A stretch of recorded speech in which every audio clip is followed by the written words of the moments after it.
आप जिंदगी में किसी भी मसले का शिकार हैं तो उसका सिर्फ एक ही हल है, चेंज योर माइंड। आप यकीन करें कि आपके हर मसले का सिर्फ दुनिया में एक ही हल है कि यहां से अपने आप को तब्दील करना, आपका मसला हल हो जाएगा। पाकिस्तान के अंदर हर तीसरा आदमी प्रॉपर्टी डीलर, पाकिस्तान के हर तीसरा आदमी प्रॉपर्टी डीलर है। सर वो किसी से पूछ लें, जो वेला होगा ना उससे पूछें क्या क्या करते हैं, वो कहेगा कंस्ट्रक्शन काम करता हूं। उन्हें कोई मकान बनाया नहीं। मैं जब जाता ना ये किसी जगह पे तो मिलता है कोई, मतलब फर्ज करें मेजर साहब, मैं कहता हूँ अस्सलाम वालेकुम, वालेकुम सलाम। मैं कहता हूँ कब हुए रिटायर, कहते हैं 3 साल हो गए हैं। मैंने कहा प्रॉपर्टी का काम करते हैं, मैक्सिमम लोग कहते हैं हाँ जी। किसी भी लड़के से पूछें आप कि यूनिवर्सिटी से फारग हुए, हाँ क्या करते हो काम, प्रॉपर्टी का काम सर। यानी हर वेला आदमी जिसको कोई काम नहीं है वो प्रॉपर्टी का काम कर रहा है। लिहाजा पाकिस्तान में हर तीसरा आदमी जो वर्किंग पर्सन है उसका ताल्लुक प्रॉपर्टी के साथ होगा। और इतनी बड़ी मार्केट होने के बाद अब सवाल यह है कि हर आदमी इसके अंदर क्यों आ रहा है। उसकी वजह यह है कि ये वो काम है जिसके लिए किसी सर्टिफिकेशन की जरूरत नहीं, किसी रजिस्ट्रेशन की जरूरत नहीं। आपने डॉक्टर बने हैं ना, तो एमबीबीएस ली, आपने डिग्री ली, King Edward college medical college में पढ़े आप, 4-5 साल रगड़ाई हुई ठीक ठका के आपकी, उससे पहले आपने एफएससी की, उसके बाद फिर जाके आप लिख सकते हैं एमबीबीएस। ऐसा ही है ना डॉक्टर, होम्योपैथ डॉक्टर भी हैं तो होम्योपैथी तो करनी पड़ेगी ना, हकीम भी हैं, चलें देसी दवाइयाँ बेच रहे हैं आप, लेकिन कहीं ना कहीं तिबिया कॉलेज में पढ़ना तो पड़ेगा ना आपको सारा। प्रॉपर्टी एक ऐसा काम है जिसके लिए ना आपको सर्टिफिकेशन चाहिए ना आपको रजिस्ट्रेशन चाहिए, कोई ऐसा महकमा ऐसा डिपार्टमेंट नहीं जहाँ से आप अपने आप को रजिस्टर करवा लें कि मैं एज ए प्रॉपर्टी प्रैक्टिशनर काम करना चाहता हूँ। बाकी पाकिस्तान में हर चीज़ के अंदर, पानी बनाने के लिए पानी बेचने के लिए, इवन ऑक्सीजन बनाने के लिए ऑक्सीजन बेचने के लिए, ईंटें बनाने के लिए, सीमेंट बनाने के लिए, बजरी बनाने के लिए, लकड़ी खरीदने बेचने के लिए, हर चीज़ के लिए आपको रजिस्ट्रेशन चाहिए। प्रॉपर्टी का एक ऐसा काम है जिसमें आपको किसी किस्म की कोई रजिस्ट्रेशन नहीं चाहिए और सर्टिफिकेशन है ही नहीं। कोई इदारा है नहीं पाकिस्तान के अंदर जो आपको सर्टिफाइड कर रहा हो कि आप एक अच्छे डीलर हैं और आपको इस सर्टिफिकेट दिया जाता है। लिहाजा दूसरा अलमिया ये है।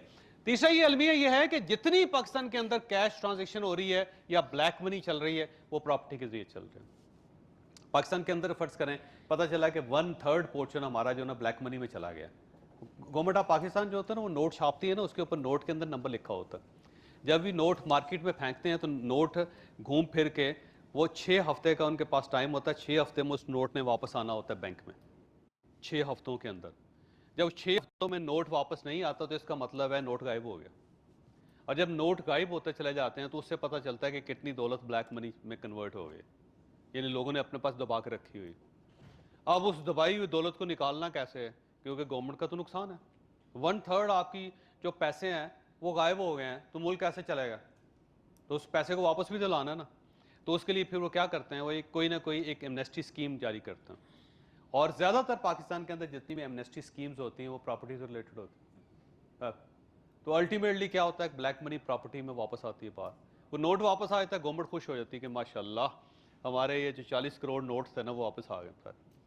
उसके बाद फिर सोसाइटी चल रही है, क्योंकि जब ब्लैक मनी ज़्यादा बढ़ती जाती है सोसाइटी रुक जाती है।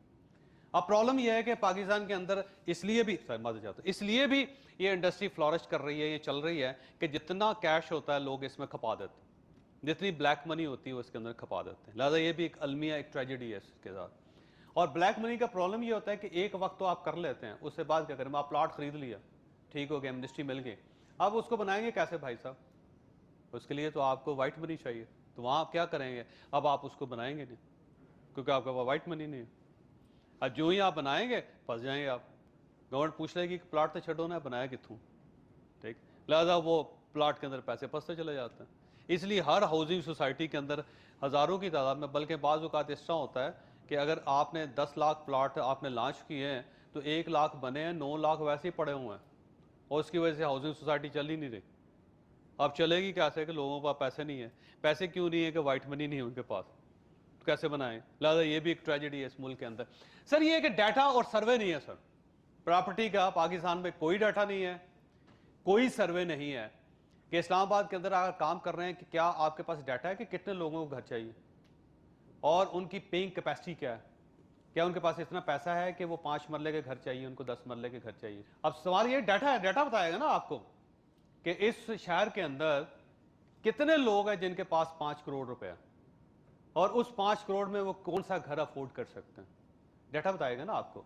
अगर आपके पास डाटा ही नहीं है और आपने क्या किया है, आपने कमाल ये किया है कि आपने 40,000 10 मरले के घर बना के आपने रख लिए, आप उसके लिए बंदे ही नहीं है जिन्होंने खरीदना। उसके लिए तो डाटा चाहिए आपके पास, डाटा आपके पास है नहीं।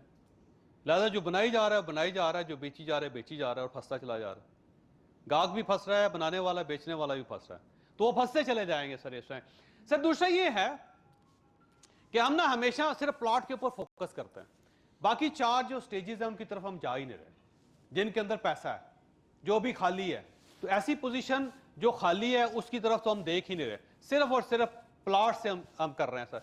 बाकी पाकिस्तान में 97% जो डीलर्स हैं वो पार्ट टाइमर हैं, सुबह कोई और काम करते हैं, शाम को कोई और काम करते हैं, यानी वो उसको परमानेंट बिजनेस ही नहीं समझते, परमानेंट काम ही नहीं समझते उसको। हर वो बंदा जो दुकान चला रहा है साथ वो प्रॉपर्टी भी बेच रहा है, डॉक्टर साहब के पास चले जाएं साथ इलाज भी कर रहा है, साथ कहता है प्लॉट भी ले लो, है ना, पार्ट टाइमर।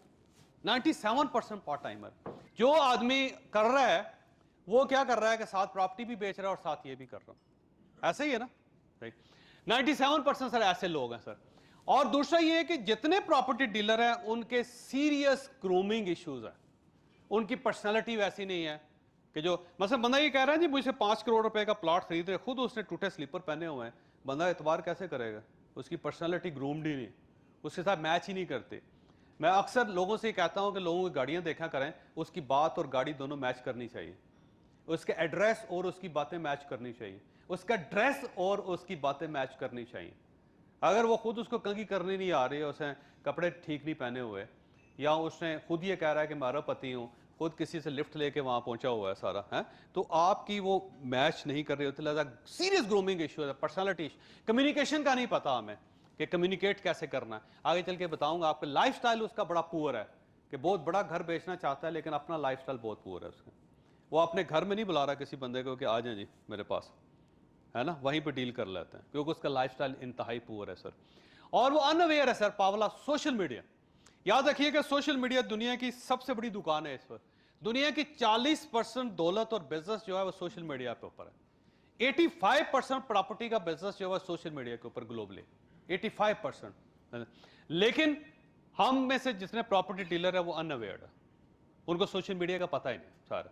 और दूसरी बात यह है कि जितने क्लाइंट्स हैं, जिस आदमी ने कुछ चीज खरीदनी है वो डीलर से ज्यादा अवेयर्ड है, उसको ज्यादा चीजों को पता है, उसके पास ज्यादा प्लेटफॉर्म। आप ये कहते हैं कि E7 में मेरे पास प्लॉट है 10 करोड़ रुपए का, उसी वक्त आदमी किसी वेबसाइट पे जाके देख लेता है कि वहां पे क्या रेट्स है। वो ये कहता है जी कि D11 या D12 बन गया, D14 बन गया, D15 बन गया, और उसके अंदर प्रॉपर्टी का ये, उसी वक्त जाके बंदा देखता है और गूगल आपको बताता है उसकी वैल्यू क्या है।